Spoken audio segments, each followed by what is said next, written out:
Some nights she was busy searching for baking recipes, on others she was downloading Pirates of the Caribbean, and every so often it was scores from the Ajax soccer team in the Netherlands she was checking. Such a digital footprint might be that of any young Belgian, but with one glaring difference: the woman to whom this digital record belonged was until recently a resident in Raqqa, and part of the so-called Islamic State. A laptop captured just days before she was picked up herself gives a revealing insight into the developing mindset of one European jihadist, and her final days in the crumbling caliphate.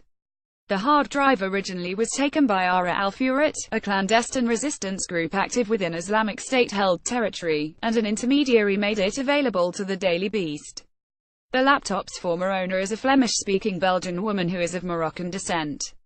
She is one of more than 500 Belgian nationals to have traveled to Syria and Iraq in an effort to join the Islamic State. Upwards of 100 of these have been confirmed killed, but she is not one of them. She was captured alive in Raqqa and now sits in the custody of the Syrian Democratic Forces (SDF) in the northern city of Kobani, awaiting an unknown future. Other Belgian nationals are among more than 100 European fighters in custody in neighboring Iraq following the brutal battle to oust the Islamic State from Mosul and Tel Afar. Although it is not yet determined what fate they might face, the Iraqi ambassador to Belgium recently stated they will not be extradited, but instead prosecuted in Iraq, where they could be sentenced to death. Unlike interviews with captured ISIS members or defectors, the data from the laptop gives a candid portrayal of this woman's mindset, including the contradictions and questions she likely thought would be shared with no one else.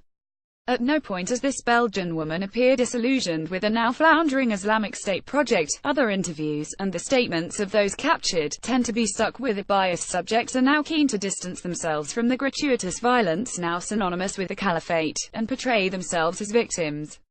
At no point does this Belgian woman appear disillusioned with the now floundering Islamic State project. Instead, in the weeks leading up to her capture at the end of the summer, she frequently visits the Flemish-language Wikipedia page for the war in Afghanistan, and repeatedly watches YouTube videos of American AC-130 gunships battering suspected Taliban positions in Afghanistan. They almost serve as an attempt to reconfirm her radicalization, and re-justify her beliefs. Air Wars, an organization that tracks and monitors coalition airstrikes against ISIS, notes that in the month of August, the US-led coalition hit Raqqa with more than 5,000 bombs, shells, and missiles. That would be one every 8 minutes. Despite the chaos unraveling around her, she was still taking to the internet to watch endless amounts of US war footage. The hard drive is loaded with more than a terabyte of pornography. Titles include everything from "Enjoy First-Time Sex" to "Make Him Your Teacher." There are regular visits to the pornographic site RedTube, too. But for all the pornography, there is no lack of piety. She repeatedly tunes into lectures by jihadist clerics linked to Islamic State and Al-Qaeda, figures such as the American Anwar al-Awlaki, and Hassam Abdul-Rauf.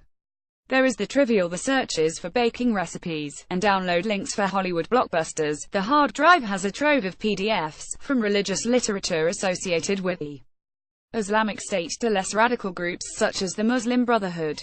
One entitled "I Was of the Muslim Brotherhood" catalogues a jihadist's ideological transition from the Egyptian Muslim Brotherhood to ISIS. There is the trivial the searches for baking recipes, and download links for Hollywood blockbusters. But she searches often for the latest Islamic State nasheed, the group's textbook auto-tuned hymns, often finding what she was after on the websites of Western analysts who translate the material into English. The websites of Ayman Jawad al-Tamimi and Jihadology feature regularly in her browsing history. You are now subscribed to the Daily Digest and Cheat Sheet. We will not share your email with anyone for any reason. From her home in Raqqa, she reads up on the news of her compatriots who have also joined ISIS. She follows news of Frederick Halabout, a man on trial back in Belgium for terrorist activities. In late August she closely monitors news of the Islamic State attacks in Barcelona and Cambrils and arrests in Istanbul, as well as reports of the death of her compatriot Tariq Jadaroun fighting for ISIS in Mosul. Despite her presence in the heart of the caliphate, she is a frequent, near-obsessive, visitor to Western news sites for information about the group's activities in Europe. She appears to remain in contact with Islamists back home in Belgium, unaffected by Facebook's efforts to close down accounts used by the group, and exchanging messages with friends in Belgium until as late as August 17, and she often visits Facebook community pages for the Tunisian and Moroccan communities in Belgium, pages that post on everything from Islamophobia to Eid holiday celebrations.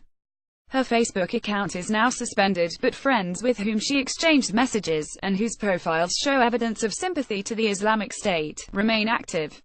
The ideological commitment to the Islamic State that her laptop data suggests should not come as a surprise. As Elizabeth Pearson, a Ph.D. candidate at King's College London and an associate fellow at the London think tank RUSI says, "We know that there is no reason to presume women are less ideologically committed to Islamic State than men. Both have shown a variety of reasons for going to Islamic State. As the sun sets on August 24, she searches I love to leave ISIS, nor should it be a surprise that this commitment is observable even as the caliphate flounders. It's possible that some of those who see the Islamic State project crumbling will lose heart," says Pearson. They were not promised defeat. However, the state was never marketed simply as a utopian dream. During 2015, at the height of online recruitment on Twitter and elsewhere, its supporters made clear on social media that what was required was commitment to the ISIS cause and Baqiyya remaining, although the road was going to be hard. True Muslims would endure, as the Kurdish-dominated Syrian Democratic Forces (SDF), America's ally on the ground in eastern Syria, surround and close in on the former ISIS stronghold of Raqqa. The Belgian woman's internet behavior undergoes a striking change.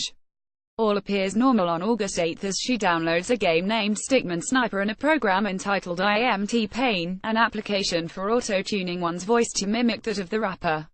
Again, she streams a Pirates of the Caribbean film and searches for Top Movies 2016 comedy. With little else to do, she appears to attempt to pass the long Syrian summer days by binging on movies. As August draws to a close, and the SDF noose around Raqqa tightens, distress appears to creep in.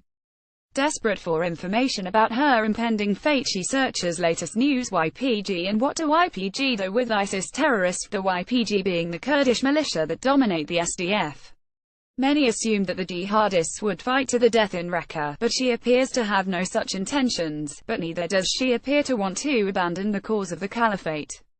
In her final days, her internet history is a cocktail of research on those who have returned to Europe from Syria, and jihadist propaganda, everything from nasheeds to Anwar al-Awlaki lectures. As the sun sets on August 24, she searches I love to leave ISIS and in Flemish Terrorgekir Jihadistan, returning jihadist. Her final search comes late that evening. She taps into Google what do YPG do with ISIS terrorist, seemingly aware that her capture is imminent.